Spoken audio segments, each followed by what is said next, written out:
My name is Tiffany Williams. I was diagnosed 5 years ago last month. The early symptoms that led to a diagnosis was back pain. I was experiencing really severe back pain, but I'd had a history of herniated disc and herniated disc repair. Because I'd had problems with my back, I figured it was something that I had done that I didn't even realize or notice. I immediately sought care, suspecting that that's what it was. So from the onset of pain to the time I went in to have it, checked was pretty fast.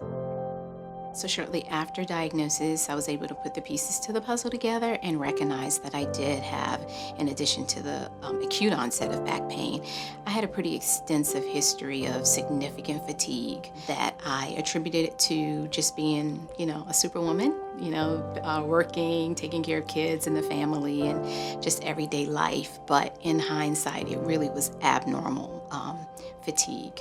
So physically, multiple myeloma has caused me to accept a new normal. I was 46 years old when I was diagnosed, and I feel like I've had to make some lifestyle changes physically that I probably wasn't prepared to mentally. I feel like I've slowed down some, more than I would have liked to, but I recognize that it's just a part of my new normal. Emotionally, I think it's been challenging. I have good days and bad days. So some days it does not impact me at all. And I am, just emotionally high and fine. And then there are other days when I'm reminded of that new normal that I don't think I was prepared for. And that sometimes, I just wish I didn't have to deal with. But I think for the most part, emotionally, I think I've done pretty well.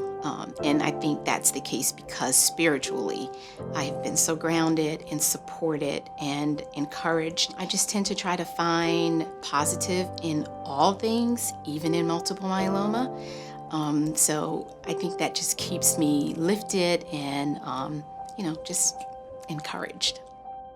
So when I was diagnosed, I didn't know anyone with multiple myeloma. And after transplant, I recognized that I needed to find a group to find encouragement through, and there wasn't any in my area. So then I sought out a way to start one, came across the IMF and co-started the group in my area.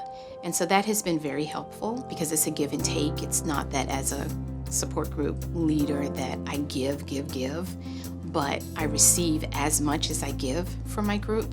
And so that's been very helpful. I am super excited about the future of myeloma. There is so much happening in the field, in this myeloma space.